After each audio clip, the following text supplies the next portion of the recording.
मेरी शादी लगभग 1 साल पूरा होने वाला है। इस लव स्टोरी की शुरुआत होती है जब मेरी शादी हुई थी। जब मैं पहली बार दूल्हा बनकर ससुराल पहुंचा, तब मैंने थोड़ी देर तक अपनी नज़र उठाकर किसी की तरफ भी नहीं देखा। मैं कुर्सी पर बैठा हुआ था और मेरे चारों तरफ कुछ रिश्तेदार बैठे हुए थे। तभी अचानक मेरी नज़र मेरे सामने खड़ी एक लड़की पर पड़ती है। वह लड़की मुझे देखकर मंद मंद हंस रही थी। उस समय मैं दूल्हा बना हुआ था, इसलिए सोच रहा था कि मेरे कपड़े या ललाट पर लगे हुए टीके में कोई गलती है। तभी मेरे अपने जीजा जी को पास बुलाया और कहा, मेरे कपड़े तथा ललाट पर लगा हुआ टीका सही है या नहीं। तब जीजा जी ने जवाब, सब कुछ ठीक है, एकदम मस्त लग रहे हो।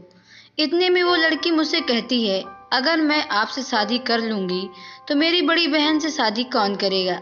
फिर मुझे पता चला कि यह लड़की रिश्ते में मेरी साली लगती है। काफ़ी देर मजाक वाली बातचीत करने के बाद मैं उस लड़की से उसका नाम पूछता हूँ। तब वह लड़की जवाब देती है कि मेरा नाम संजना है।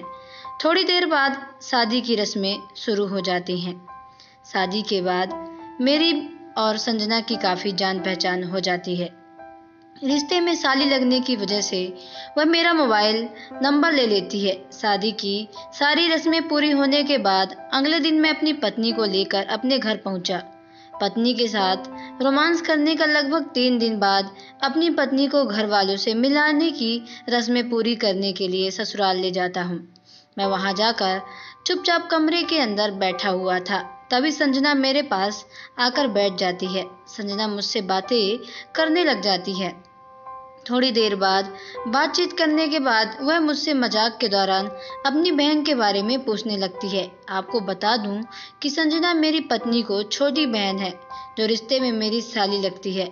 संजना मजाक के दौरान मुझसे गंदी बातें भी करती रहती है। रात के समय मैं मकान की छत के ऊपर सो रहा था। संजना रात में अचानक से मेरे पास आकर सो जाती है, लेकिन इस बात को अंदाजा मुझे बिल्कुल भी नहीं था। मैं गहरी नींद में सो रहा था। तभी अचानक मुझे मेरे पास किसी लड़की के होने का एहसास होता है। तभी मैं नींद से उठ जाता हूँ और देखता हूँ कि संजना मेरे पास सो रही है। मैं संजना को जगाने की कोशिश करता हूँ और कहता हूँ कि जल्दी उठो, वरना कोई देख लेगा। लेकिन संजना उठने की बजाय मुझसे लिपट कर सो रही थी। काफी देर कोशिश करने के बाद संजना नींद से उठ जाती है और मुझसे कहती है, जीजा जी आप तो मुझे सोने भी नहीं देते हैं। तभी तो मैं कहता हूँ, शायद आपको पता नहीं है कि आप कहाँ पर सो रही हो। इसके बाद संजना ने कहा, मुझे अच्छी तरह से पता है कि मैं मकान की छत के ऊपर आपके पास सो रही हूँ।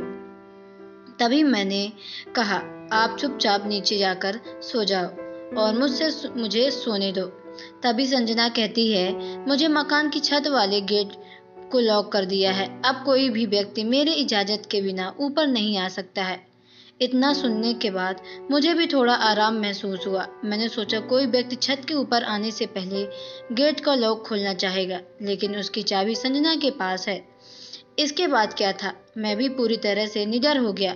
काफी देर तक दोनों रोमांस भरी बातें करते रहे। थोड़ी देर बाद संजना मेरे गले से लिपट जाती है और अपने दिल की सारी बातें मुझे बता देती है। इन्हीं बातों के दौरान वह मुझसे कहती है कि मैं भी तुमसे अपनी जान से ज़्यादा प्यार करती हूँ। संजना कहती है, तुम मुझे बहुत अच्छे लगते हो, इसलिए ही मैं तुम्हारे करीब आना चाहती हूँ। इतना कहने के बाद मैं संजना को किस कर लेता हूँ। रोमांस करते समय हम दोनों मजाक भी कर रहे थे। रात के लगभग 1 बज चुके थे। इसके बाद मैंने संजना से कहा, अब मुझे नींद आ रही है, इसलिए तुम भी चुपचाप सो जाओ। संजना कहती है, नहीं, आज रात भर मुझे आपके साथ रोमांस भारी बातें करना है, रात भर बातें करना है। संजना मुझसे कहा, सुबह के 5 बज गए थे, तुम चुपचाप नीचे चली जाओ। इतना कहने के बाद संजना मुझे एक किस करके चुपचाप नीचे चली जाती है।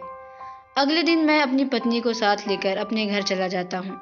मुझे घर जाते हुए देखकर संजना के चेहरे पे मुस्कान चली जाती है और वह मुझसे नाराज हो जाती है, क्योंकि मैंने रात के समय संजना को बताया था कि मैं आपके यहाँ 2 दिन रुकने के लिए आया हूँ। लगभग 1 घंटे बाद मैं अपने घर पहुंच जाता हूँ। घर पहुंचने के बाद मेरा मन संजना की ओर खींचा जा रहा था। थोड़ी देर बाद संजना मुझे कॉल कर देती है और कहती है, जिया जी आप तो बोल रहे थे कि मैं 2 दिन रुक कर जाऊंगा। मैंने कहा किसी काम की वजह से जाना पड़ा है, लेकिन अगली बार जब आऊंगा तो जरूर रुकूंगा और कहने पर भी वापस आऊंगा। थोड़ी देर बाद बातचीत करने के बाद संजना कॉल डिस्कनेक्ट कर देती है। नई शादी होने की वजह से मुझे एक साथ 2 लड़कियों को प्यार मिल रहा था। मुझे एक तरफ मुझसे प्यार करने वाली मेरी पत्नी तथा दूसरी तरफ प्यार करने वाली मेरी साली थी। दोनों ही मुझसे अपनी जान से भी ज़्यादा प्यार करते थे। लगभग 2 महीने बाद संजना से बात करके अपने ससुराल पहुंच जाता हूं। उधर संजना के पहले पता था कि मैं उसके घर आने वाला हूं, इसलिए संजना ने पहले ही मेरे सोने के लिए व्यवस्था कर रखी थी। पहले की तरह इस बार भी संजना मेरे ही बिस्तर पे मेरे साथ बातचीत कर रही थी। सर्दियों का समय होने की वजह से हम दोनों एक ही कमरे में सो रहे थे। आज भी मैं और संजना एक दूसरे से मुलाकात करते रहते हैं।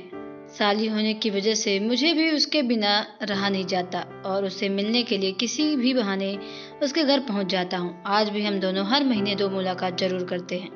तो दोस्तों, आपकी स्टोरी कैसी लगी कमेंट बॉक्स में ज़रूर बताएं। अगर आप हमारे चैनल पर नए तो चैनल को सब्सक्राइब करके बेल आइकन को प्रेस कर लें ताकि आने वाली सभी वीडियो को नोटिफिकेशन आपके मोबाइल पर सबसे पहले पहुंचे, क्योंकि मैं ऐसे ही वीडियो आप लोगों तक लाती रहती हूँ। तो चलिए मिलते हैं नेक्स्ट वीडियो पे।